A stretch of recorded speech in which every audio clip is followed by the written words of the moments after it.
Welcome to episode 27 of the Action Toon Bros. Whoa. 27 already? Yeah, we're already over half a year. Is it half a year by that point, probably? Something like that. Sounds like it. All right, yeah. Who are you? I am Matthew Lewis. That's good, because that would be awkward if I was. Yeah, who are Ben you? Sturgeon. Oh, Ben Sturgeon. Nice. And I hope you're not new to this, but if you are... It'd be a very weird place to start if you were. Because we are halfway through Young Justice our currently final season. Yep, for now. I don't know if they've announced anything for season 4 yet. 4 is supposedly going to be soon, yeah. But still, so what is this? 14 through 17? 14 through 17, Young Justice Season 3. Yeah, you ain't kidding. This is a weird place for new people to start. Yeah. Also, this is a very weird batch of episodes. It's like... Weird, honestly, but... It feels like a single arc, honestly. It really does. Yeah, that I'll agree with. But weird, I'm just like, But let's not keep them waiting, shall we? Oh, yeah. We got to start with episode 14, Influence. Technically, we're influencers, kind of. We have a podcast, I guess. Right. It's not a real career, but sure. We open on Thanagar from the famous Rand-Thanagar War, of course. Guy Gardner. Oh, boy. Oh, Lord. As well as Superman, Wonder Woman, and both Hawks, Hawkman and Woman. Yep, and there's another Thanagarian there, Commander Tulloch, but we see that they're surveying a Thanagar field of a battle with Apocalypse, but there are no parademons present. Just Thanagarians and some human DNA traces. Yep, and of course the League's trying to be like, hey, let's help you, and Thanagar's just like, dude, you've done enough. Yeah, Tulloch, that's his name. Yeah, Tulloch's just like, dudes, you've done way too much. They say, like, no, they're like, the League is like, oh, Apocalypse did this, and they're like, yeah, well, I don't know about that. That's what it was specifically. And what was raided was an nth metal factory, which, of course, nth metal, which, if you know DC stuff, is that super powerful magic and scientific metal that man and woman's maces are made from. Yep, pretty much like a Thanagarian specific. No, yeah, it's a very common on that planet, but it's rare literally everywhere else, and that's why it was raided. Talek is like, why would you want such a common thing? And they have to remind him, it's only common here on Thanagar. It's incredibly rare everywhere else, and it's something that they definitely would want to have. He starts cussing them out, and we see Guy Gardner just giving all kinds of shit, being crazy, mean to him. It's really funny. Also, he gives the being Guy Gardner. Yeah, he also gives him the "Don't call us sidekicks" line, which from what's it called? Tulloch tells them leave, and Guy's like, fine, whatever. And then of course, Guy has to carry everyone. Yeah, and he makes a big face that does a raspberry, like blowing a raspberry at the guy, and he just keeps talking crap about him. However, Guy, as much as I don't like him a lot because of how bro-y and not really intelligent he seems, he's actually a lot smarter than we think, because he lets the group know that as he was talking to Talek, he scanned on his own and found an ion trail left behind by whoever it was. Yeah, and also he says, come on now, that was great, wasn't it? Come on, who wants to kiss my ring? Come on, kiss my ring. Come on. Nobody. He's the worst. But that is when we hit the intro. And then we start at Mount Justice, where we see Brion. Tara's trying to make breakfast burrito, or having a breakfast burrito. Everyone's having breakfast burritos on the beach. Yeah, Forager's eating 4 of them at one time, and I'm like, damn, I'm jealous. Right? Dude, I don't know about you, but breakfast burritos are amazing. I had one this morning. They're great. Cyborg mocks them for being royalty, but then they mock him for having a rich, famous scientist for a dad, and he's just like, oh yeah, I guess I'm not want to talk. Then, of course, Dick, Artemis, and Connor appear. Yeah, the original, and he asks them to join the Young Justice team for real this time. They've risked their lives enough, and they can choose to join if they want to. And of course, Victor's just like, no. Yeah, and I'm not a freak. Yeah, they all decide to go there, but this is when we find out they mention Troya, which is Donna Troy, which is the second or the first Wonder Girl. Who I was originally confused. I was like, wait. Is Dinah, like, at the meeting for the Senate stuff and all that? Like, with Aqualad, the other Aqualad? I think he is actually with Gar. No, with Gar, but that is Troya, a.k.a. Donna Troy, who's like a copy of Wonder Woman. Oh, wait. The one in the UK? Yeah, the one on Earth is. That wasn't Diana? No, that's Donna Troy from... Yeah, she's a Wonder Girl. Then you're right, they legitimately look identical. Because she's usually a lot younger than Wonder Woman is. That's how you can tell the difference. I was like, I think at the beginning of the season, I was like, is that her or is that Dinah on Earth? And I was very confused the whole damn time. But yeah, Artemis explains that her life after leaving with Wally was great, and he died in this life. So... come on, it's your choice. And then we get all right, so today's the day. And it's like, hey. Today's the day. Nice little callback. Yep. Calderon gives TV. He goes on TV explaining about the good goggles. Yeah, he pretty much like tells everyone, "Yep, these are evil. These are bad. They're human trafficking. Yep, meta trafficking, not human trafficking. Meta-human trafficking. Anyway, he's like revealing the secret. Yeah. And then of course it cuts to everyone's favorite G. Gordon and everyone's favorite other G. Granny Goodness. Yeah. Oh, we see since Lex says to the TV that because the league did this without their permission, that the big bads got away, and it's like, yo, it's your fault. You didn't do this officially. Yep, you did it officially. Blah blah. You know that. And this when we cut to G. Gordon. Yeah, then we go to G. Gordon, and he's like, "Hey, so what are you gonna do? Like, what are you gonna do about these accusations?" Mm-hmm. And that's when Granny Goodness is like, "Yeah, unfortunately, what they are saying is true. We did some investigating and we found out someone in our company was tampering with these." I'm like, ooh, you sly boots. Specifically, this Jakar who was killed. Jakar, that's what, by some metahuman. We don't know that's his own machinations. Also, before he's talking about how, because of what Lex says, like, oh, the League's influence online is being bad. Everyone's tweeting about how bad they are. And if you read the Twitter handles, read people saying like, oh, just the League. It's literally Leonard Snart, aka Captain Cold, and another villain. The ones who were tweeting about how they don't trust the League. It's so stupid. That's hilarious. I didn't actually catch that. Yeah, it's really funny. He also mentions that James Gordon shut down the bat signal. Oh no. Oh no. Wait. Yeah, I forgot about that. Yeah, James Gordon. Dude, even Gordon doesn't trust Batman anymore. What's this world coming? Yeah, what's this world coming to? I thought he was just an insane psychopath. Yep, and it's just when she says, Granny, after blaming it on Jakar, who was killed by Terra. And then, of course, Granny's like, we're recalling all of them, and blah, blah, blah, you know. Granny Goodness isn't evil, but she is. Yeah, blah, we're hearing this over, like, an internet video, as we see in L.A. Beast Boy watches and is pissed, as he's, like, watching on his phone at, like, an outside mall. Mm-hmm. And he's just like, oh, this sucks so bad. And suddenly a woman in front of him gets robbed, and he has to go and stop her. He turns into a gorilla. Yeah, he turns into a gorilla and just like gets her purse back, and she's just like, "Oh my goodness, you're Gar. You're from that TV show I like. Yeah. Let's get a selfie." Yeah. And they do, and she posts it on social media. Yeah, and Granny's just like, "You know what this is? It's trending." Yeah, exactly. It's like, look so what you've done. You have made yourself good. Yeah, I like so this. And he says, "I know what you are." And she's like, "You have no idea what I am." You've no idea, and you better tread lightly, boy, or else something bad might happen. Yeah, I love Granny Goodness. She's the best. Yeah,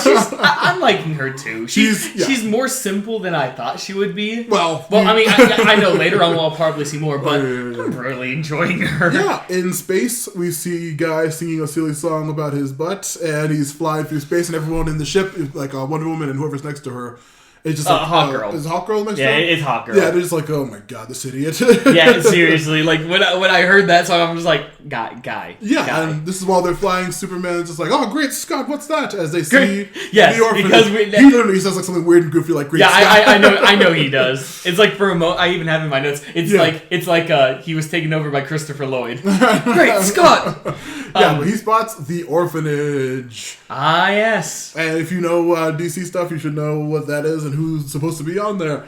But on the Watchtower, Miss Martian greets Brion, Forger, Halo, and Terra. I like how Brion is not Geoforce. I know, I like saying Brion. Honestly, I like there's a cool name. Anyway, but all of them are officially members of the team. Yeah, they're offered the members. Oh, okay, right. Yeah, Megan says she's glad there's more aliens, and Artemis says she's glad there's more girls. And all the girls are just like, yeah. But this is what Halo says, that even though she's technically something called a mother box, which is just a English term for it, and she's possessing the body of a girl, she's not sure she identifies as a girl. It's a very complex and weird thing. Despite the body, she's not technically a genderless mother box. And then they're saying, hey, Brion's like, hey, I'm cool with whatever, bro. I love you. I love you. You're my lover. Yeah. Because you can't say I don't say that's terrible.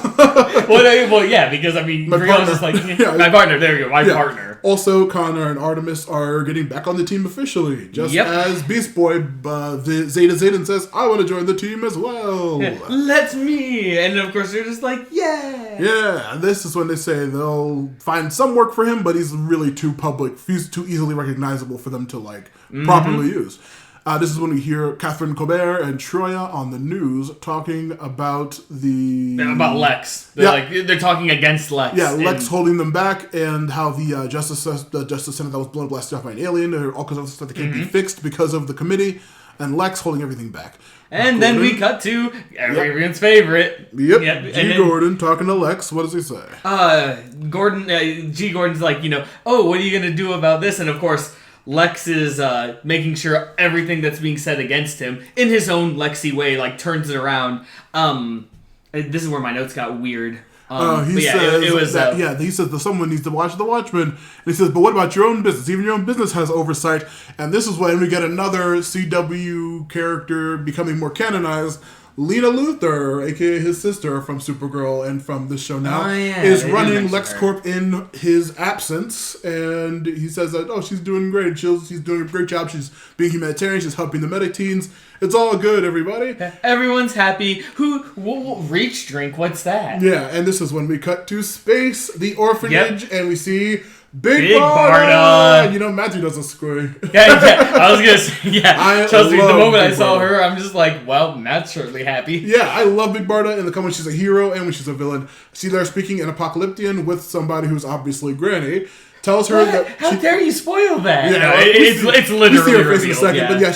But Barda says she purposely left the Ion Trail so that they would find and track the orphanage. And Granny is happy with this. So happy, in fact, that she punishes her shocking with her shocky stick for her insolence, saying that Darkseid's will comes first. Therefore, she's in charge. Yeah, and while she's being shocked, decides there, he's just creepy like, yes. And of course, Granny's like, This isn't torture. I'm disciplining. Yeah, and then she says, it's all Darkseid's will. What? Granny works for Darkseid? What? An Apocalyptian works for the leader of the Apocalyptians? Crazy! I don't know what's going on. This is when we cut to Happy Harbor. Yep. The new kids talk about the Watchtower, and Cyborg doesn't want to be a hero. Yep, and Cyborg's still in angst mode. Yeah, and this one he's like, before he even gets to text, he's like, you gotta keep texting with Halo, and then immediately he gets text from Halo. He's like, whoa, how'd you do that? He's like, whatever, man, shut up. Whatever, shut up. And of course, we get some cute texts between Brion and Violet, which, speaking of which, cuts to Star City. Yeah, she and the Markovian. Who is the Markovian that's with them? You mean Tara? No, it's something else. The Markovia is helping Artemis clean up Helga and Jace. What do I have about the Markovia thing? Yeah, in Star City, she and the Markovians are helping Artemis clean something? Okay, so Brion is in Happy Harbor. Yeah. Violet is with Tara in Star City with Artemis and them. Yeah. And of course, as Violet is texting, we hear a clatter, and apparently Leon, Leon is like Artemis is like, hey, she spilled her juice, and so they go up, and it's crazy family thing where Artemis is just like, help me with this juice, Tara, walk Bruce Lee, you're already there, and Tara's literally already almost out the door. We also see that Helga and Jefferson are just hanging around as well. Hanging, talking with Will, and of course Helga's just like, she's happy that Will and Artemis are having the children live up in a place of love and happiness, but she also laments that she could have done more for them. When meanwhile, totally not a spy, Tara is listening in, recording this on her phone. Yeah, eavesdropping and depending on what source you read, according to Matt last time, superior Deathstroke. Yeah, she's reporting to Deathstroke on what she is hearing about Star Labs and Helga being upset. And of course, Deathstroke is just like, he doesn't say anything, but he has that smile good, excellent. In space, the orphanage opens up, and Guy starts blocking everything, trying to fire at them. Yep. While Hawkman fires back with the nth metal mace, the League lands the ship in cover, and they are ready to attack. And Granny has Barda summon the Furies. Yep, and I wanted you to say that because you had been waiting for so Furies. long. Oh, yeah. And then finally Granny's just like, summon the Furies. I'm like, well, I know Matt's happy again. Yeah, I don't think Apocalypse and the Furies especially, I love them. Yep, and the Furies get summoned. Oh, yeah, Clark gives the team a, hey, everyone, stay whelmed, as Diana spots all the missing kids are on this ship.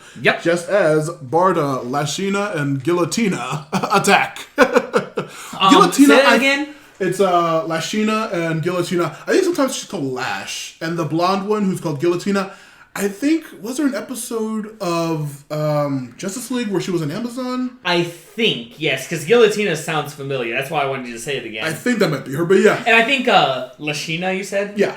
I think I've heard her. Yeah, she's the one who's always on whatever incarnation you watch in any kind of series, like Batman the Brave and the Bold, Superman TAS, Justice League. She's always on the Furies team because she's always present. Well, yeah, you gotta have one that's always a Fury. Yeah, but Granny and Desaad arrive as they're all doing battle, and they activate the machine. Yeah, they activate some big machine where that like gives off this field, and everyone who's in it gets like trapped. Trapped. It's like, I don't know, it's some kind of pain. Is it like a gravity thing? Yeah, it's some kind of just like physical torture thing because they're all kind of straining. But the League and the Furies manage to escape with the help because they... I was going to say, the Furies are like, oh, how dare they hurt us? And of course the League, being the good guys, even though it's their villains, are like, screw it, we'll help you. Yeah, Granny boom tubes the team into space. Yep, just straight up into space. Yeah, and Guy has to quickly save them, and this is when she boom tubes their entire orphanage ship out of there. Which... I mean, we'll finish up because we're almost done with this episode. Oh, yeah. We hear, once again, the voiceover of her interview with Gordon Godfrey playing over a bunch of, like, websites talking about... we see Garth's websites, and we see, like, a bunch of tabs being opened and going through all the... Yep, Gar's, like, social watching, media links, making sure of everything. And he also notices that the picture of that one girl has 16 million likes. Yeah, that's insane. Which, of course... We'll get to that later, but 16 million likes for a star, this is kind of important, surprisingly enough. Oh, yeah, it's very relevant to this whole arc. He closes up his laptop, and that's where we end the episode. Wow. Yeah, that was a good, interesting one. Finally got to see Granny Goodness being Granny Goodness, like actually in her apocalyptic outfit. I'm glad we finally got to see the Furies, of course. Yep, I was going to say the Furies and Big Barda. Of course, Big Barda. Hell yeah. Of course. Where's Mr. Impossible? Right. He needs to be a pop-up. But yeah, I absolutely love it. That was I love seeing more space stuff. I love seeing the League. I'm glad Guy is around. You know, as much as I don't like him as a character, he is entertaining. Yeah, he's very silly to have in those space. And like I said earlier, he's a lot more intelligent than we thought. Oh yeah, he's very capable. Yeah. He's just a jerk. Yeah, he's a huge jerk. Especially when he sings about his big butt. I love you just remember back to the first season when they were talking about new members. Yeah. Hey, what about Guy Gardner? Yeah. No. Hal and Jordan just like no. Both. Yeah, it was John and Hal. Just no. And of course, Flash is like, but he's no. I friggin' love that, I see why they didn't. Yeah, he sucks kind of. Apparently, he is. At some point, they really needed him. Yeah, they must have been desperate. Oh yeah, but yeah, I love that. It's so silly. Yeah, it's good, and I mean, I knew the Father Box was capable. But I didn't know it could take an entire space station. And I don't think the boom tubes have much limit to what they can do for most part. Right. I mean, at first I thought there was a limit because, I've only seen people go through. I've never seen entire facilities go into a boom tube. So I'm very curious what the whole deal with Desaad, like, trying to, like, getting off on the torture thing weirdly. He's a torturer, Yeah, he's the main torturer. Yeah. But I think he's a new god and all that stuff. I'm like, okay, I'm curious how, like, the new gods... not a new god. They're all new gods. All the Furies are new gods. Even Apocalyptans are new gods? Yeah, they're New Genesis is the new gods. Apocalypse are all new gods. Yeah, I legitimately thought that Apocalyptans and new gods were two separate entities. Oh no, the race is called new gods.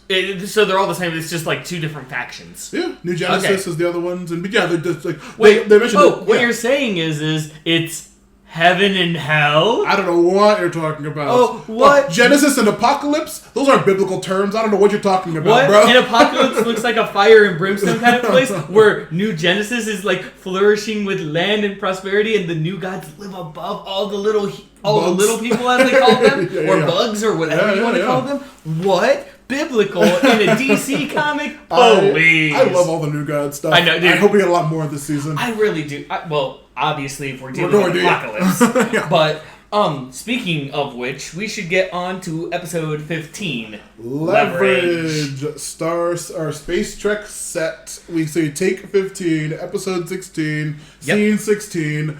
And marker and action. Yep, Garfield does a great take on his line, and everyone's happy. Yeah, everyone's like, "Oh, great job, man!" Oh wait, it was Jay Schwartz. Yeah, was his name. Yeah, I ever thought who the characters in the comics? I don't think so. But I don't know. Granny's are like the director says, "You did a great job, Gar," and then Granny's like, whispers, "Hey, whisper, whisper, whisper," and then the director's like, "Ugh. All right, guys, take it from the top again." And Gar's like, freaks "What's going on? Come on, it's like the 20th time I've done this. Yeah, I did. It was a perfect take." And he's like, "Well, yeah, but And then she walks off, and he's just like, "Look, I don't know what you did to piss the old lady off, but you got to keep doing what you're doing, you need bro. to fix it up." And Gar's like, "Fine, I'm gonna quit." And then the director's like, "Bad choice. You're under contract. She will sue you into the ground if you do that. Sorry, man. Just deal with it." And this is when we hit that intro. Mm-hmm, that sweet, sweet intro. And then we cut to... the Croc and Harper house. Yeah, I mean, that's such a weird name. I mean, I understand why it's that, but it's just... Croc, I know why, but I'm just like, Croc and... the Croc and Harper house. I'm like...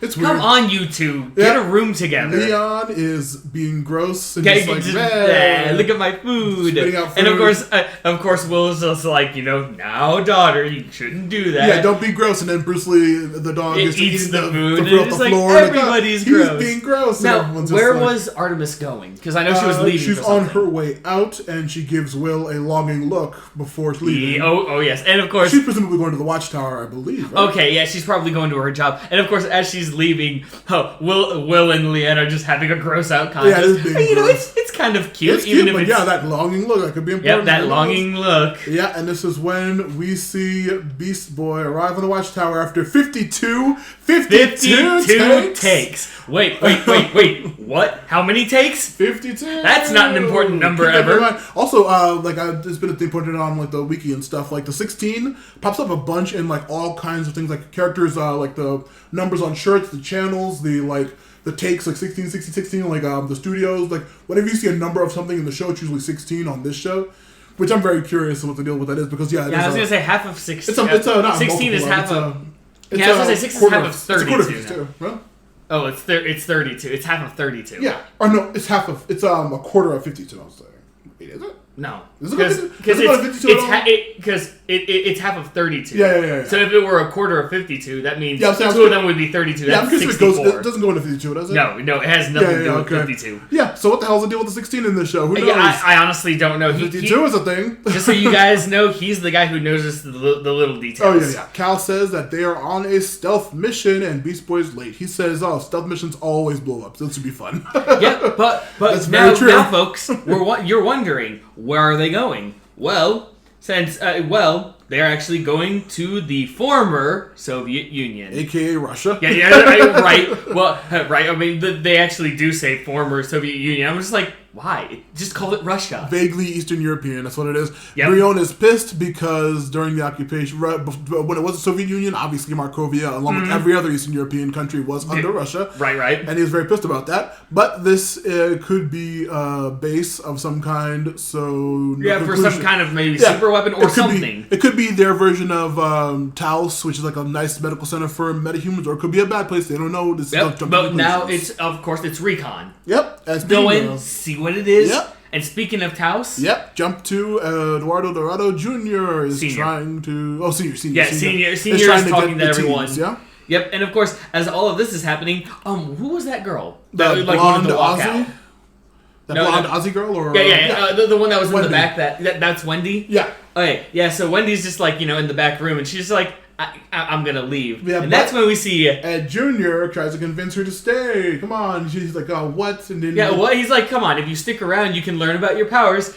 And he cut to him literally teleporting beside his dad, being like, hey, look, guys, let me level with you. Yeah. This place is not a prison. You're allowed to leave whenever you want. You're allowed to stay whenever you want. If you don't feel like your powers are, in control, You can choose to wear an inhibitor collar. Yeah, you he's don't like have to. going over all of his dad's information. Yeah, pretty much. He's like speak for the kids. A younger person talking to the younger people, literally translating what the dad says. Yeah. And all the kids get behind this, and even Wendy decides to stay. Yeah, we also see Livewire and Mist in the audience. Yeah, which is funny because I thought they were going to be bad guys, but now they're in Taos. Yeah. So I don't know if they're undercover or if they're actually just. They don't know any better. I don't think they're going to go undercover because the whole reason was that they were being controlled by Stag with inhibitor collars and stuff. Right. So okay. now that they're free, they're just trying to move on with their lives. I'm like, oh, that's cool.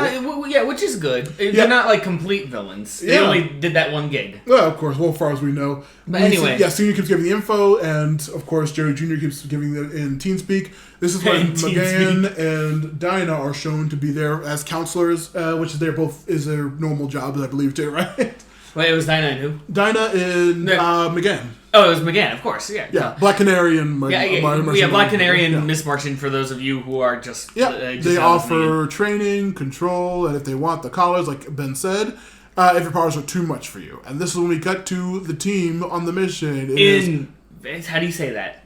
Verhoyansk? I didn't get the name written down. Yeah. Oh, you didn't do that? Well, no. Silly me. But either way... It's Beast Boy, Halo, Brion, when I wrote my notes again, Terra, Artemis are infiltrating the Russian. At this point, everyone should know Brion is... I like saying Brion instead of Brion. I like to say it's fun easier. to say. It's fun to say. Versus Brion. It's quicker. It's fun to say. In the base, we see a woman in what I had to point out looks identical to Adeptus Astartes Space Marine armor from 40K. What?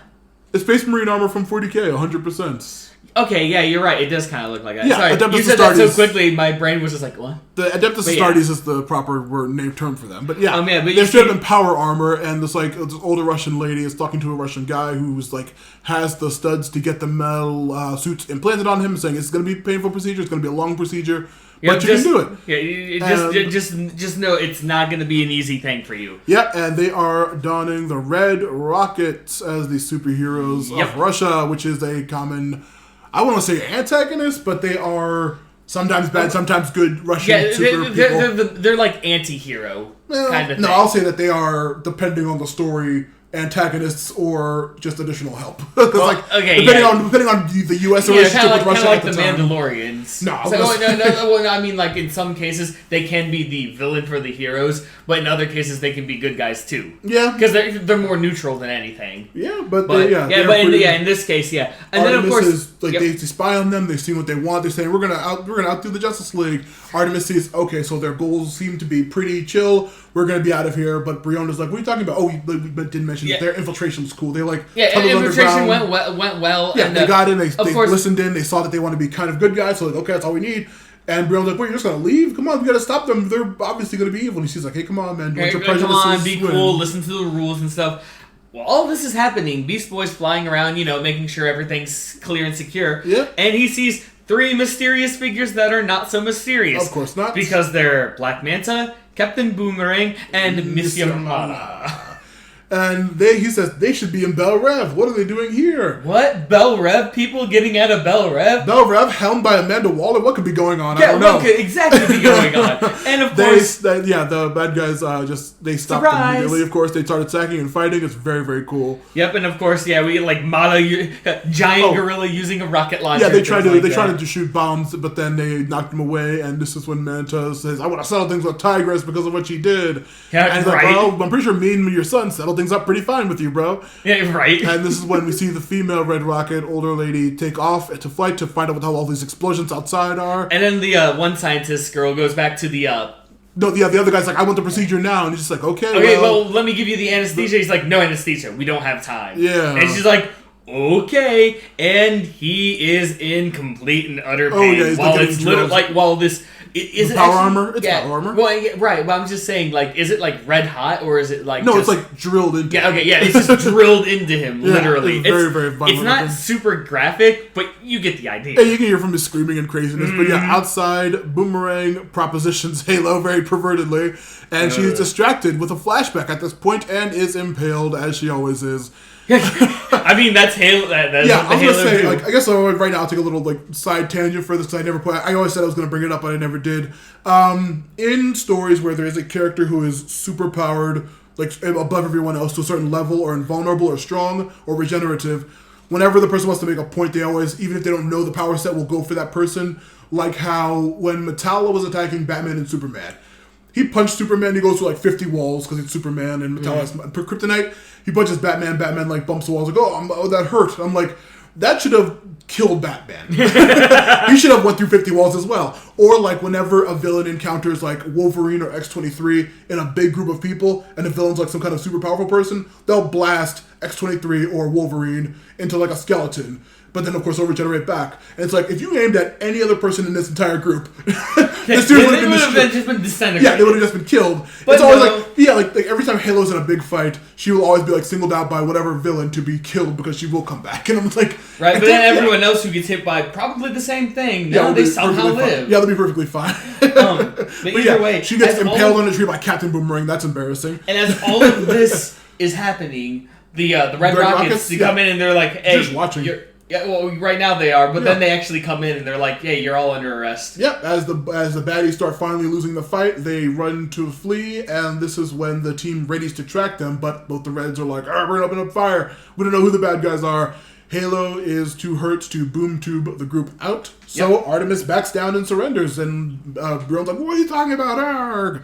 And she's like, "Look, we didn't mean that." Yeah, before we find out how, Manta gets a call from, I wrote in my notes, obviously Amanda Waller. Meaning, this is the Suicide Squad. From mysterious female voice who may or may not be Amanda Waller. Yeah. This may be a Suicide Squad. She says that, we're getting some good information. We see that Beast Boy is in this covert team, Brion is in this team, and this is when, is it Black Manta who's like, oh yeah, it's the Justice League's secret team. Yeah, he does.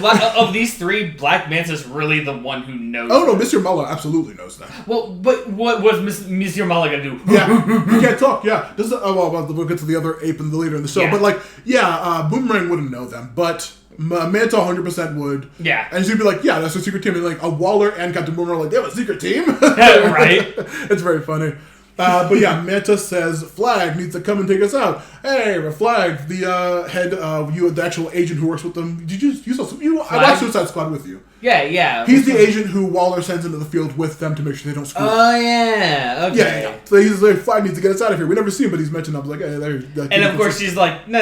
Just stay here. Take out the rockets, get the tech, or else. And then they feel the back of their necks because they all have the bombs, of course. Yep. She doesn't care, but they're kids. Like, what does she do about the kids? And like, well, they get in the way, they get in the way. Yeah, pretty much. It's like, whatever. Yeah. Then we cut back to Taos. Yeah. Eduardo Dorado Jr. I just want to... Sitting in one of those, like, circles. A peer circle, yeah? Yeah, a peer circle. Yeah, with Mist and Livewire and Wendy and... Who was the other one? I think it's Newt. Oh, no, he mentions Newt. It's just the three of them. I think maybe the Black... Well, okay, no, there was a fourth person. I think it was, like, Celia or something like that. I didn't catch who she was. Okay, anyway. But yeah, this is when we see the blonde girl saying, like, oh, I love my powers. But he says, like, hey, Newt's powers apparently disappeared? Oh yeah, Neutron, yeah. Yeah, Neutron's power. He says that he wore an inhibitor collar for a while, but his powers are gone now. Which I'm like, how the hell that happened? Yeah, That's it's weird. like, wow, but if they came back, he would absolutely put the collar back on. So it's like, oh, that's interesting. Yeah, and of course, Livewire's just like, I like my powers, and I'm very good at using them. But he says right. It's fine.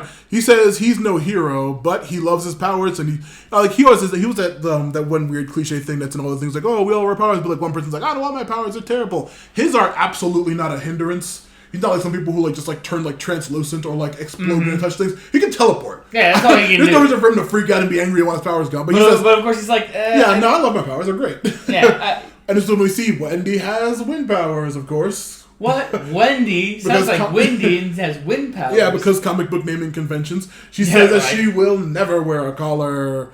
This is when we come back to the team with the Rockets. Yep, and of course the Rocket Reds. The Rocket Reds. Well, I mean, it's gonna be weird if you call it the Red Rockets. Yeah, that's what I can call them. It's gross, but still. They take the Manta and the Suicide Squad attack. They take out the Rockets, but Halo protects the team, and Forager blasts them away. Yep. We see Brion can melt Mala's gun, which I'm like, oh yeah, he can do that. Which, he can melt Earth, so why can't he melt metal, kind of thing. And Artemis goes up against Manta, of course, but the Rockets are finally there, and they take everybody out. The Rockets recognize Gar's like, oh my god, you're Garfield Logan from the show. Yeah. Artemis says, okay, now we really got to get out of here. He tries to make peace. Also, if they take them, the world will know about the base and the tech that they have. So they say, just get out of here. Yeah, just leave and shut up about this. In Taos, the 4 teens practicing the powers, Livewire and Mist already have complete control of their stuff. So they're like, and Wendy is starting to get some control. Yep. Also, we found out her superhero name will be Windfall because Livewire and Mist already have their super names. Right. And then, of course, as she's trying to, as Windfall is getting her powers in check. I forget what exactly happened. She accidentally sucks up Mist. She accidentally sucks up Mist, and then she starts freaking out and then losing control. She's like, "Hey, what are you doing?" And then Livewire zaps her to stop her from attacking her friend. And she gets sucked up too. Yeah, the air is getting. She starts sucking the air out of the entire room with her wind powers, and she's like, "I don't know how to control it." And this is when Eduardo Jr. teleports in, grabs her, and tells her, and then that's when she's like, "I'm a monster, I'm a monster." Yep, I'm horrible, I'm a monster, and everything. And so, she pretty much agrees to things. Yeah. Because we go back to Bel Rev with Calderon has some words for his father. No, his father has words for him. Because Black Manta walks over, he's like, that orange and green, I don't like seeing you in them. And he's like, and then of course his son's like, good. You're going to be in prison anyway, so... screw off. And as all that... of course... we see him talking to the warden. Warden. What the fuck is that? Economos. Economos. Yep, he is the comic warden for the Suicide Squad events typically. Yep, and then of course, it was him and Tigress. That's right, because Artemis is like, so he probably didn't know any of this happened. And of course, Aquaman's like, don't be so sure. He didn't confirm or deny anything. Yep, and this is when Waller walks up and says, duh, this was her op. Of course it was. And everyone who's watching absolutely knows what's going on. Yeah, and of course Waller's like, what'd you expect? Yeah, and she's like, and if you tell anybody, so will I tell them about your team. So shut up. He's like, hey, you shut up about this, I'll shut up about you. And it's when they give the basic idea of the squad, saying this untapped resource of Smetas in prisons, we could be using them for government ops. And it's just like, that's awful. Hey, that's horrible. And what if you guys get captured? Well, Task Force X doesn't exist, so they'll literally just be disemboweled. Yep, and this is when Cal says they'll keep the secret. Artemis agrees, but Beast Boy is very upset. Yeah, I like how he's like, dude, Waller's bluffing. And of course, everyone watching who knows Waller's like, she is not. No. If this is freaking, what's her name, Viola Davis Walker, she'll fucking kill a room full of people just to not have everything get out. Yeah, seriously. But then we go to Dakota City. Dakota Hardware shows Jace a lab in Taos. It shows her lab saying you can work out here. In Taos, Livewire and Mist are very don't want to be near Wendy because of what she did, and Eduardo kind of comforting her like, "Oh, don't worry about that." Don't worry. And of course, Wendy. Remember how I said she agrees to some things? Well, that some things was she's now wearing an inhibitor collar. Yep. Because now she is legitimately afraid of herself. Yep. And this is when Beast Boy looks at the hero photo. And it's got 52 million likes. Absurd. I've never seen anything like. I know. The only thing I've seen almost higher than that was a few years ago when that video on YouTube, Gangnam Style. Oh god. It had over billions of likes. Yeah, that's true. But then of course all of a sudden that 52 turns into a 52.1. No. Yeah, we ruined it. I didn't even pick up on the 52. But yeah. You didn't. I didn't pick up that one. That one. That was actually the one that I did pick up surprisingly enough. And of course we see Helga looking at that strand of hair. Yeah, Halo's hair. What? Wait. Are you saying that she might be evil? Thanks, Black Lightning TV show. You spoiled it. Beast Boy. Besides that, while Artemis and Will, she gives him even more longing looks between the two of them.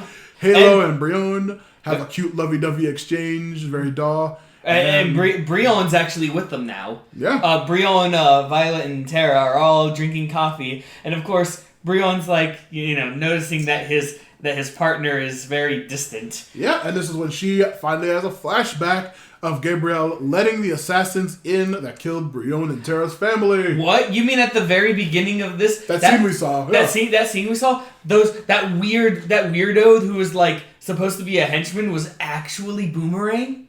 Wait, what? Boomerang? Yeah. It's Henchy.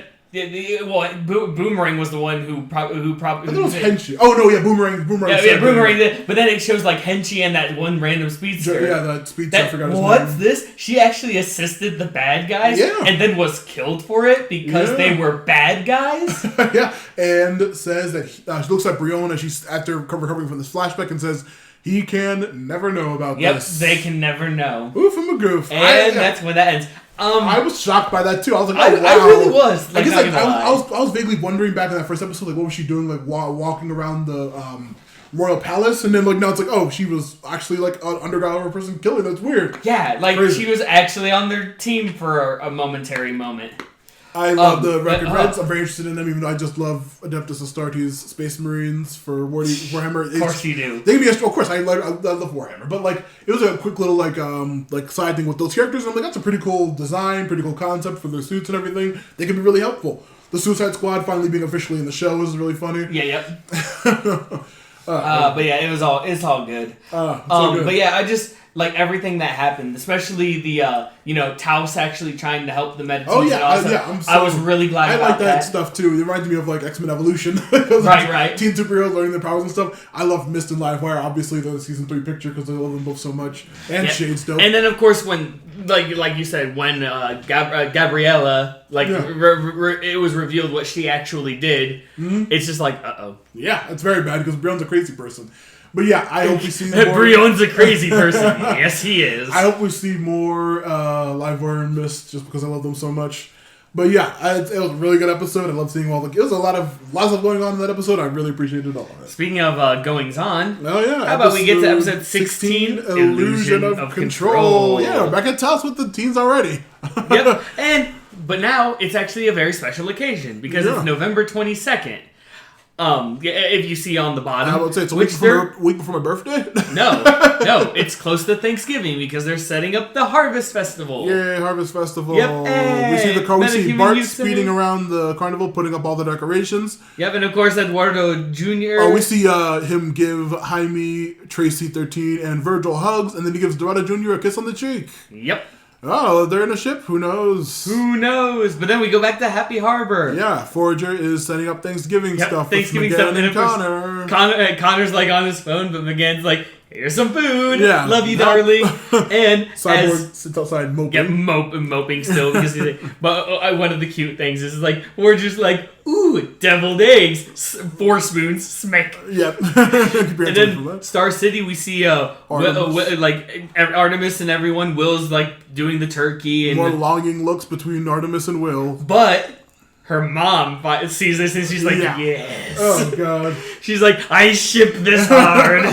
Halo is helping with Thanksgiving when Brion and Tara show up. Yeah. And of course, it's like, Violet is still very distant because she knows something he does not. Yeah, Halo is very upset. But we see also Jace examining Halo's hair in a lab. And she has like a very disgruntled look because something is not happy. Yep, and this is when we hit that intro. Yep. Apocalypse Earth, what's going on? Apocalypse Earth? Oh no! In Taos, we see Garfield and Queen Perdita landing on a plane. Ah, yes. And the Season 2 crew, the entire Season 2 crew greets them. Yep. I love that they all go there. That's really cool. Let's see, Tracy is pissed. Tracy's like, you didn't tell me you was coming. Yeah, oh my God, you're friends with a celebrity, what are you doing? She's like really freaking out about it. And Garfield's just like, hey, what's going on? Tracy's being really like, of course, casually flirty, fun, cool dude. And Jaime's just like, ugh, this is ridiculous. Hey, ugh. I know. Yeah, of course. As all this is happening, Tracy fangirls out. It's cool. Virgil, it feels like a 7th wheel because everyone else is a couple. Everyone's a couple. Yeah, and by the way, the going trend with this one is every once in a while, Virgil will be like, "Man, I need to get a girlfriend." Yeah, this is when he says, "Where's Cassie?" And she's like, "Oh, her and Tim are patching things up in Gotham." And he's like, "Yeah, I need to get a girlfriend." Yeah. Yep. This is when we see, let's see, Paula and Leon. Yeah, but Paula is the mother. Paula is Huntress, Artemis' the previous, mom. Yeah, the previous Huntress. Or is she Tigress? Huntress, because Tigress is what what Artemis is now. No, Huntress. It was. She was Huntress in this universe. Yeah, she was. There's a lot of different Huntresses. But yeah, okay. And I was gonna say, I'm surprised. You're the one who always pointed that out. Speaking of, I think of Huntress, I think of Helena Bertinelli or Helena Wayne. And just so you know, going back to what's going on here, Paula is singing to Leon. Yeah. Twinkle, twinkle, little star. Yes, sir, 3 bags. Yeah, I'm like, the song that Artemis song from the Split Universe episode. Yeah, it was when we learned that Brion wanted to come to Star City for the holiday to have a real American Thanksgiving. Yeah, well, and because the only things he is thankful for are Tara and Violet. Yeah. I was like, and of course Violet's like kind of, because, the whole what she knows that nobody else does. Yeah, and this is when Tara says she needs company anyway. Jace arrives at Taos. We see a park with all the couples just having this weird, I wrote in my notes, weird couples bumper cars. Yeah, and poor Virgil. Everyone's clowning on poor single Virgil because he's doing it by himself, and everyone's just paired up and knocking into his thing. He's like, this sucks, man. Man, I need to get a girlfriend. In Happy Harbor, Forager tries to give Vic Stone a holiday spirit, but he's not feeling it. And of course Vic's like, dude, I'm not like you guys. Let me sulk in peace. Yeah. And Forager's like, Forager. But we like you. But we like you. And then of course, we actually go back to Taos. Oh yeah, this is a quick back and forth in this whole episode. Yeah, but there's a lot of back and forth. Dorado sees Wendy still looking upset and angsty in the corner, and Perdita asks, "What's wrong?" And he explains all of last episode. and as Perdita and Wendy are actually getting along nice. He mentions how Eduardo's like, dude, your girlfriend's amazing, and Gar's like, yeah, I know. No, yeah. Before that, we see that he explains to her like, Wendy's upset about all this stuff because last episode she wears the collar and it makes her feel terrible. And yeah, Perdita, they look so similar. I thought that was gonna be like a plot point, like Wendy's gonna go undercover as her or something, like a classic old school dumb thing.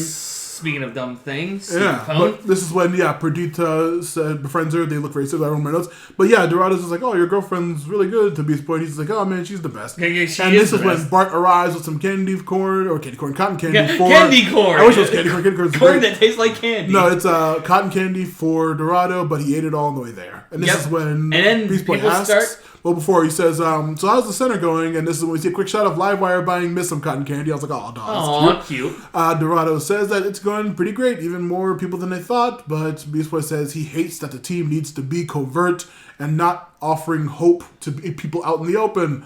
And this is when people suddenly get sick. Yeah, for some reason, they're starting to get stomach aches. Yeah, and this is when suddenly Henchy and Vertigo... Count Vertigo, peasant. Yeah, there you go. Such up nice.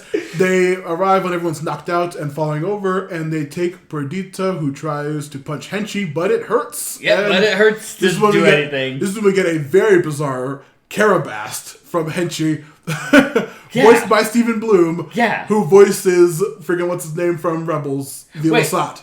Oh, are you? Wait, he is? Really? How'd you not? You watch all of Rebels and you didn't know that Stephen Bloom was what's his name?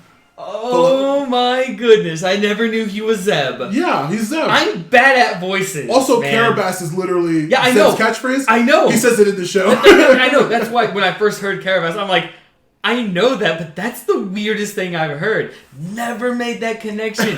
See, kids, this is why I'm bad at voices, and that's why I have Matt on the show. But yeah, he was the Carabast girl. I was like, what the hell? I could literally stop it. Yeah, right. Yeah, it's because when I said what I had to do was I finished the episode, obviously, but then I went back to that scene. I'm like, did he just say, Carabast girl? I'm like, oh my god, wow. Yeah, but anyway, when they get in their helicopter, Henchy and Vertigo, and they fly off, and everyone recovers and gives chase.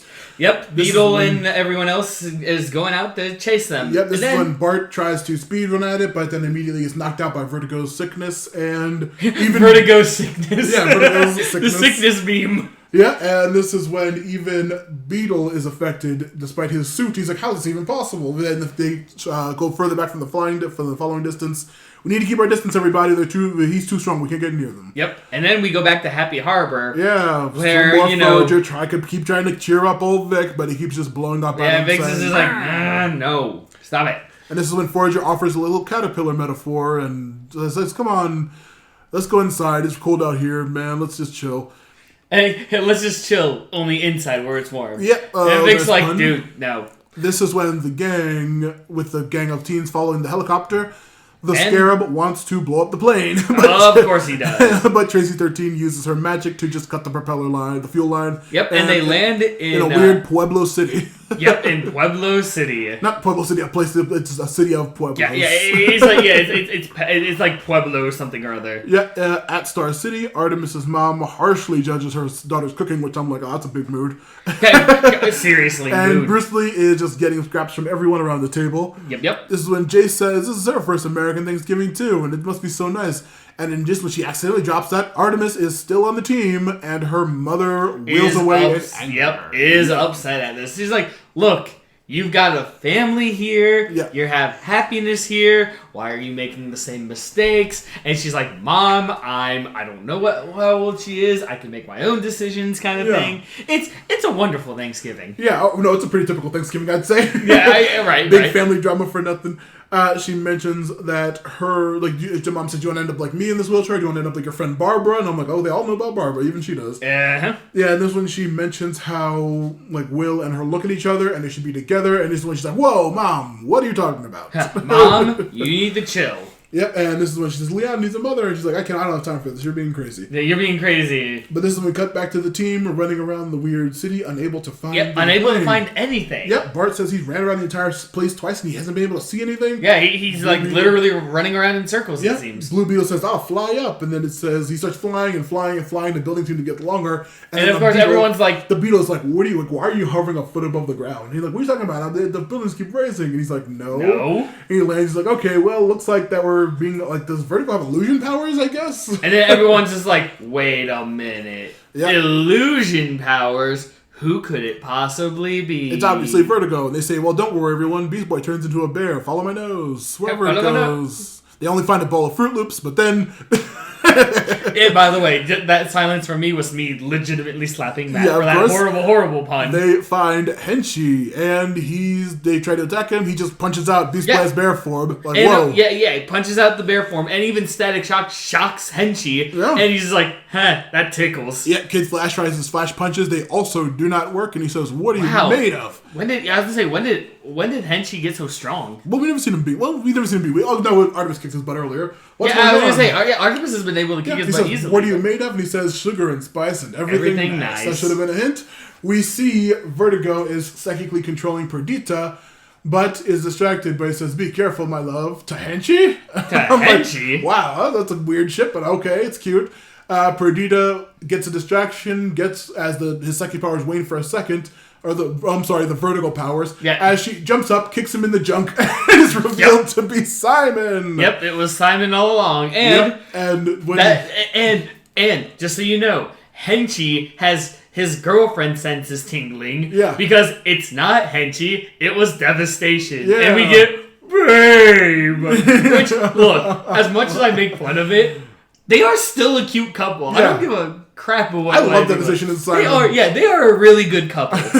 The gang catch them and figure out what's going on. This is when Devastation finally gets Simon and is kissing him a bunch, and then Virgil's like, "Oh, come on, I need a girlfriend." They fly off and they figure out that this was all a distraction. The real meta teens are back at the carnival being kidnapped. Yep, and fortunately, before we see the people there, it is Holocaust, the Terror Twins, Icicle Jr.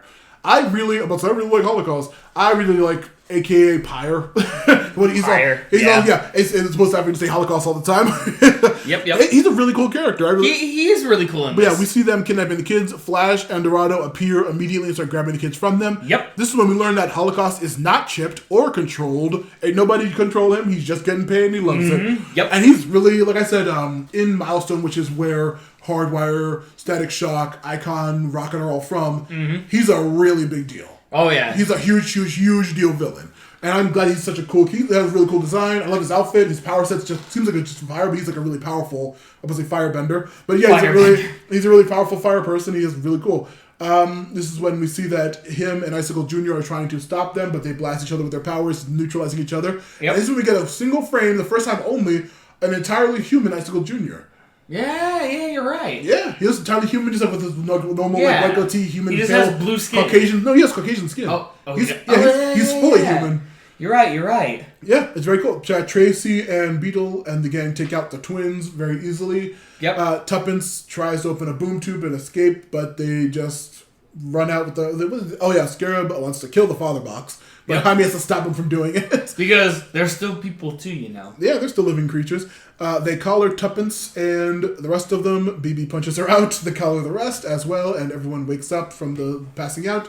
Everyone says that they need to hide, that their team is secret, and Beast Boy is upset about this. Yep, very upset about this. In Star City, everyone is eating and having a nice little Thanksgiving again when Artemis gives Bruce Lee a bribe, and Halo freaks out. Don't usually be giving him bribes. Yep, and then of course, Halo leaves the room and Jace follows. Yeah, Jace goes to help and tells about Gabriel's assassination plot in the past, and she says, I'm not Gabriel, I don't want to be responsible for this. She doesn't want anyone to find out, and this is when Jace makes a suspicious phone call when she leaves. Dun, dun, dun. In Happy Harbor, Vic finally joins the family. He comes in and everyone's happy. In Taos, the team with outfits takes credit for saving the day, but it's only what is it? It's Flash, Blue Beetle, and Garth, I think. Garth? Is he there? I don't think he takes credit for it. Yeah, it's Beast Boy, Blue Beetle, and Kid Flash. All three of them are there. Okay. Yeah, they take credit for it, not really telling anybody else who did it. This is when they say they saved the day, and this is when Virgil, a girl's like, oh, they're really cool, superheroes are great, and then Virgil's like awkwardly tries to hit on her, and it fails miserably. And he says he needs to get a girlfriend, and that is where the no. That time? Tracy, 13 looks at him and says, you need to get a girlfriend. And then Wendy looks at Perdita and is like, dude, your boyfriend's amazing. She's like, trust me, I know. Yeah. Kind of like that whole thing. Very little cyclicalness. And of course, then we cut. Yep, that is where the episode ends. It was a really good one. I like this one. It was very, very cute. I love seeing all of the new meta teams. They don't get a lot of play like Dorado. Mm-hmm. I wish, I would have loved to see, like I said, every episode so far, Mist and Livewire helping the good guys would have been great. Oh, yeah. I love seeing the Terra Twins again because I love their sister. Of course. The whole Queen Bee's whole team, I love. What's it called? Onslaught? Onslaught, yeah. I love all of them. I love Simon. I love Devastation. I love Icicle Jr. I love the Terra Twins. I like Holocaust a lot because he's a cool character. Mm-hmm. I've learned that he's actually a pretty decent character. Well, in fact, he's like, I'm not being like no one's controlling me. I just love doing it's this. Me. Yeah. Have you ever met me? I'm me. Yeah, he's great. But like, it's despite Travis choosing that as a name, he's still great. Yeah. So okay, here's the question that I've had. No. Who do you think in all of DC history is your favorite couple / ship? Oh boy. Probably high up there would be. Just gonna flatline this. I know. I'm trying to think because my mind's going to Black Adam and his wife Isis. Oh, that was a great story. That was so good. But no, not them. I'm thinking of Bleeds and Atrocities never got together. I said ship also. Like who you think? Like that also means who you think should be together. Yeah. I can't think of anybody. I legitimately did not think. My mind's going through. Yeah. Dude, Reckon show. I legitimately with something DC. I legitimately stumped Matt on something. Yeah, honestly. How did I do that? Well, speaking of 52, along with Black Adam and Isis as a ship, which was great, Batwoman and Renee Montoya had a really, really good. They're the B story in that book. And they have a really good relationship too, which is really duh. Which is really duh. Yeah, it's really duh. I'm trying to think of all my favorite villains. I'm thinking of all the people who I like. In this show currently, probably Devastation and Simon. Yeah, honestly, I want to say that Devastation and Simon are my favorite actual couple. Oh yeah. But if I were to ship anyone, it'd be Livewire and Mist. They look of course, they're together. adorable together. They really are. I'm trying to figure out if Dorado and Kid Flash are a couple in this or not. He kissed him on the cheek. Fair, but you think that was just platonic kiss on the cheek between friends? Well, no. Like, I had forgotten about that first. Yeah, exactly. Secondly, also he brought him cotton candy, and they're like, "Hey, you did." And also, when all the friends, everyone was in couples in their weird bumper card couples things to point out that Virgil's single, they were in a thing together. And they're like, "Hey, let me drive, man." Oh, that's cool. Oh my goodness! You realize that was a weird ship, possibly? Stops and holds his head and oh my god, I did not see this. For some reason, I just had vibes that it was gonna be Eduardo and Wendy. For some reason, they're friendshipping, but friendshipping. Yeah, I know, right? But I think that they were alluding that they're a couple. I'm not sure. It's very subtle and it's not very clear. Well, yeah. Yeah, well, now that I've stumped you, and now that you've literally got me back with that whole thing, let's cut to the final episode of this episode. Oh, first impressions. And no, that was not a horrible segue. I did not have any segue planned for this. That kind of makes sense with the whole ship talk from the last one. But we start off with the bottom of the ocean, where we see a Reach warship. Yep, it activates, and we hit the intro immediately. Yeah, like, literally. This is like the shortest intro ever. Of course, yeah. Out the watchtower, Beast Boy is telling the older members that their young team needs to be put in the spotlight. Yep, we have. Don't get me wrong. The team's doing really well with their like covert ops and stuff. But what if we take some of us and put us in public? Yeah. Because the league is doing okay with the publicity and like with they're not doing okay. No with the they're not doing okay with the whole Lex Luthor getting them down with the political stuff. So we need to show them that we actually care about them. Yep. Calderon says no because they're underage, but BC says BB says the media needs to be won over with young meta-teens and show them how good they are. He makes a very rousing speech about inspiring a young generation of people. And McGann's like, the league does that. Yeah, but the league does that. He's like, and yeah, but... He's like, no, look at this social media post I've been looking at for the last 2 episodes. Last three. Look at all these likes. Yeah, and this is when he says, we need to make a new thing. We need to change the world for real. Everyone on the team who wants to join steps up and joins him. And we have Kid and they quote Connie says either fall in line or get out of the way. Yep. This is when they address how they already are with most of the team. But this funny joke about Wonder Girl being there only because they need a female, and Virgil being there because they need someone of color. And then Jaime says, "Hey, what about me?" He's like, "Come on, you're like a shell plate. You don't get to tell you're Hispanic." But yeah, so Tracy, Halo, Terra, Forager don't join, but everyone else does. Yep, they stay back. But we get Kid Flash, Static, Blue Beetle, Wonder Girl, and Geoforce. That's right. Yeah, Brion does join in, but the other ones that we said, like 13 and Forager and them, they do not. Yeah, this is when we got a joke from Artemis about saying, I guess we're going to be too old to join this team because I love Toon. It's like, oh, it's funny. Cal agrees and says he's going to make them an official team. Okay, fine. We'll and Gar wants them to be called the Public Squad. Did he say that? Yeah, I didn't even catch that one. Beast Boy shows them that he has an operations building in Hollywood. Yep, and of course rooms. They call it a bunch of rooms hang out, and of course he calls it. It's called like they want to call it the hub. Yeah, the hub. Yep. Beast Boy says that he's making Granny pay for all of this, and Cassie makes a joke about paying it forward, and Virgil's just like, "Ugh, you're so lame." You're so lame. But of course, it's pretty much like Mount Justice, only it's in Hollywood. I was also like the Teen Titans Tower from yes. the animated series. That's a good one too. Yeah, this is when Brion and Halo are like holding hands going through the rooms, and Megan's like, "There's no way we're letting these teens stay here by themselves unsupervised." No. Jace is like, "Hi, I'll help. I'll be the den mother. It'll be fine. Yeah, it'll be fine. It'll be good." This is when Jace tells Terra, Brion, and Halo that they will be a family, but Forager already misses the bioship. Yeah. That's a weird ship by Forager and the bioship. Hey. If there is a power couple, it's the biggest ship ever. Oh God, shut up.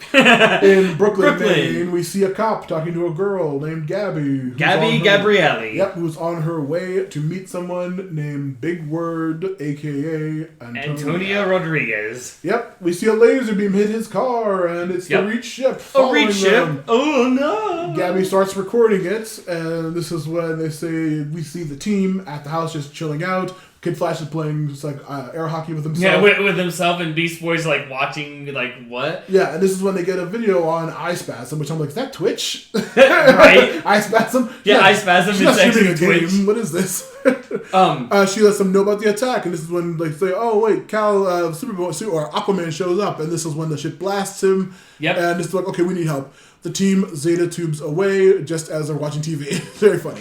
Oh, yeah. The team arrives, and Gabby fangirls out about everybody who's there. Like, oh, who's that? Who are these people? Yeah, I know Beast Boy. Everyone does. Yeah, Blue Beetle. Who are these other people? Oh, Blue Beetle's Yeah, who's this Wonder Woman looking girl, and who's this like kid with the electric power? What's going on? What's going on? And of course, Blue says that he can take down the ships one at a time, but he needs to touch them. Yep, he has to touch them to activate them. Yep, and this is when they're all fighting the ships, trying to blast them, trying to get Blue Beetle to touch them. Wonder Girl gets blasted into a library where a nerdy girl loses her spectacles. Yep, and this one right here, I didn't like this part. What? Because, but now, you will understand, and so will the viewers, or listeners, Wonder Girl gives her the spectacles, and Antonia's like, oh, gratitude. I'm like, she's a spy!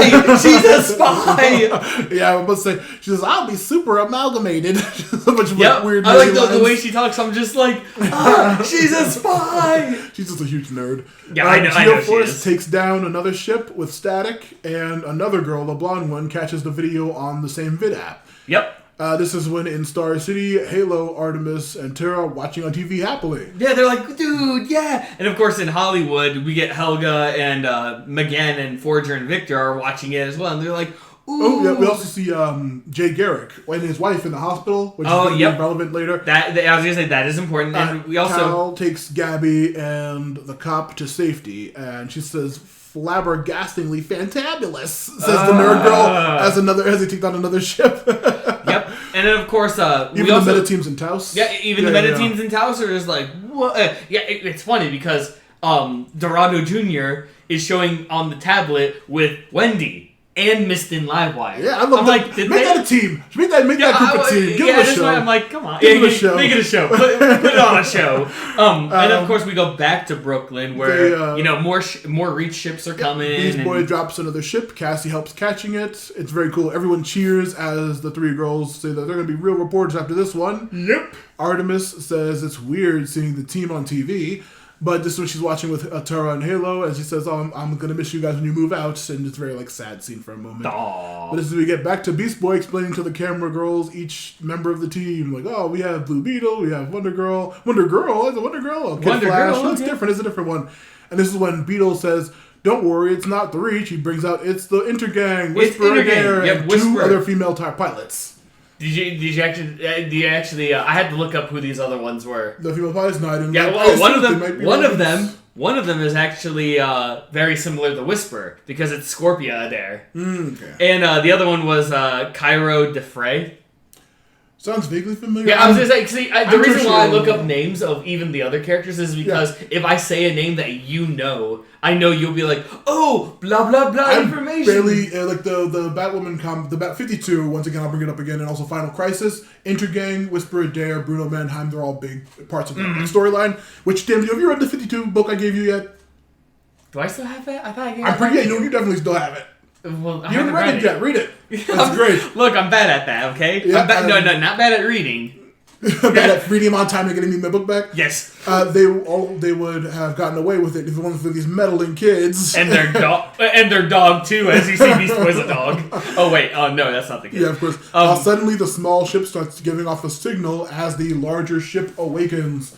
And this is when, in town, Mayor Thomas Tompkins arrives and says, "Get you! The League shouldn't be in this town. They're not allowed to. We've got laws and stuff. Yeah. Arrest them." Cal says that this is not the League. This is related to the League. He's like, "Oh, so they're vigilantes. We'll arrest them." And then he says, "Oh, come on." Yeah, I like it. The sheriff's just like, "Dude, come on." And he's like, "You want your job? Then do the thing." Yeah, and this is when we finally find out that this group of girls is a gender-swapped version of the Newsboy Legion. It's an old school group. Yeah, it's an old school. Antonio, Tommy, and I forgot what the guy's Gab's real name is. But yeah, they were all a really weird old school comic of these three boys who wanted to be newspaper people. It is now official. DC has officially made gender swap a thing. Yeah, they have, because in this universe they are three girls. They are three girls. Male names, but it's the Newsboy Legion. No. Antonio is Antonia. Yeah, Antonia. Yeah. Yeah. See, if you had an A at the end of an Italian name. Yeah, we find out that the blonde, tall blonde one is the daughter of the Mayor Thomas Tompkins. He's like, Tommy, what are you doing here? And then he's just like, arrest these people, you're gonna lose your job. And this is when Beast Boy. Yeah, Beast Boy's like, fine, do it. Puts his hands up to be arrested and protests like a martyr, and it's just like a whole very dramatic thing. And of course, the big ship. Yeah, the big ship just appears, and it's just like, oh no! And of course, everyone's just like, okay, yeah, we have to actually save them. Yeah, first. Get behind the small ships. They won't fire on them. Everyone get the safety. This is when Beast Boy or Beetle says that it won't hit them because it'll be on autopilot at this point. The mayor says that we don't need the League. We have 2 Air Force drones arriving as they are immediately blasted from the sky. You were saying... Even whisper, and everyone's like, now are you going to do it? And they all like yell at the mayor and he says, now. And this is when the team points out that the military are being called and if they blast the ship, it will crash into the town and everyone will be dead anyway. Yep, and so they take matters into their own hands. Yep, the team coolly all break out of their cuffs with Virgil zapping them. Like Wonder Woman snapping out of them, everyone just being like, yeah, screw these cuffs. They need to shut down that ship on the inside. And they go in and I forget who. Cut to Star City first. Oh yeah, Star City. And of course we get Artemis is sitting on the bed with Violet and Tara. And Tara. Yep. It was Leon. Leon. Yeah, Leon. Yeah. That's right because during this it's during a lightning storm. Yeah, and she's being like a little cute kid, and Tara remembers when she was like that with her parents who are dead now. Mm-hmm. And then of course that's when Violet comes in because she's never actually dealt with thunderstorms before. Yeah, Halo and Leon are both freaked out by it and by the storm, and this is when the team board the ship. The Air Force is arriving and they are ready to shoot.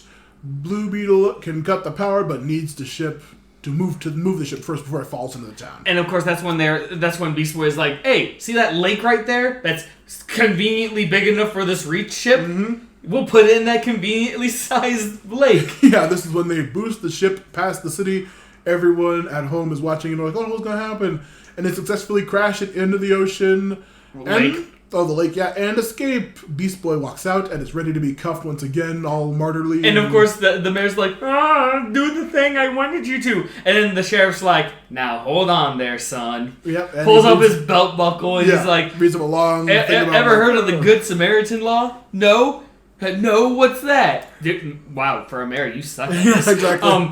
Look, they pretty much saved the town and didn't do any damage to the town. Yeah. Therefore, they get a pass. Yep, and this is the mayor's like, you know how much it's going to cost me? He just goes off mumbling. Gabby says, what's the group called? And then this is when they get the official name. Yeah, Beast Boy gives a big old speech about how they're not like the other people. They're outsiders. Yep, they are the outsiders. Artemis likes the name and asks Tara to put Leon to bed. This is when she goes outside. She texts about the outsiders working for the League and is told to keep waiting. And don't forget, #We are the outsiders. Yep, in Gotham, the secret leaders groups talks about the Reach ship and how they knew Intergang had the small ships. Yep. This is when we see that Cal, on purpose to make the team look good, took a hit and looked like he was going to lose. Mm-hmm. But the big ship was not planned, and the team did a really good job. Yep. But McGann doesn't know if they're ready to be in the secret leader group with all the other teams all working together in secret. Yep, this is when we find out that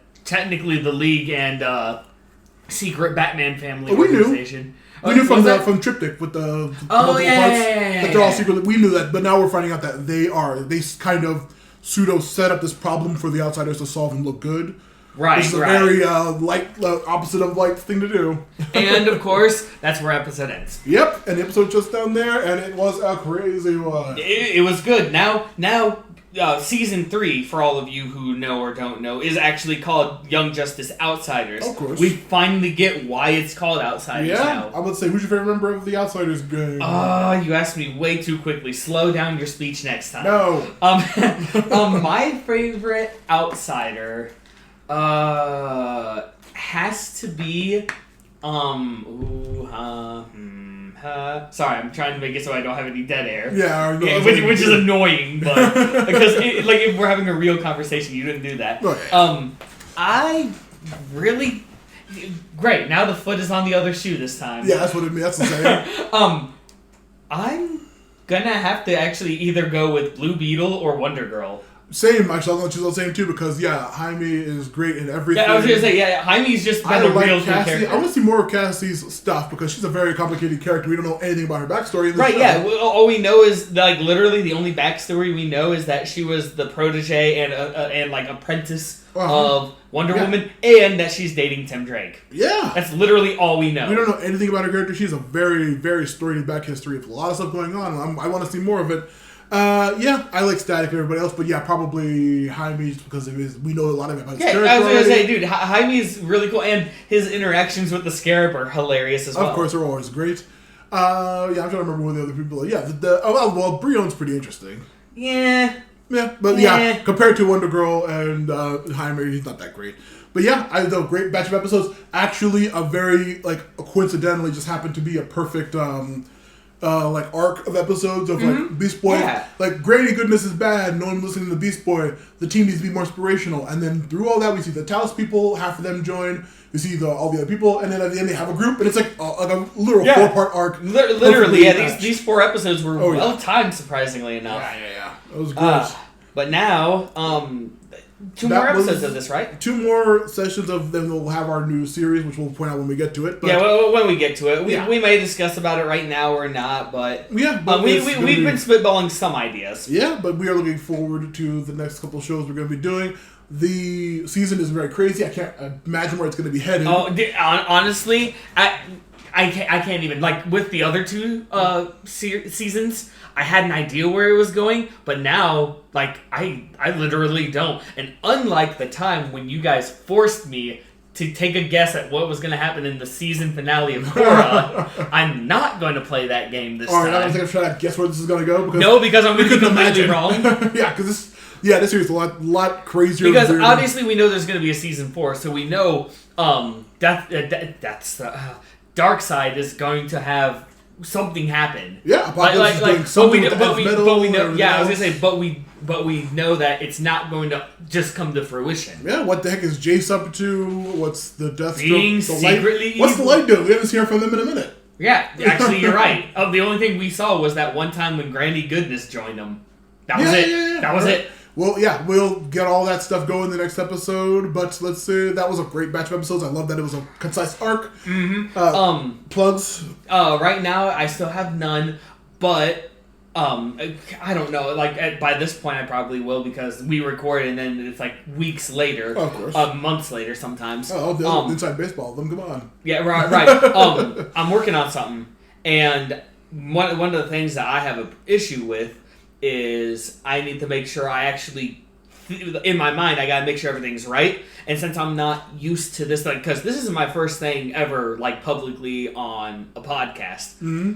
But for my buddy Matt over here, who has a million plugs, we'll get to that in a second. He's more experienced and he has a better voice too. So I just want to make sure everything. He's gonna so complimentary.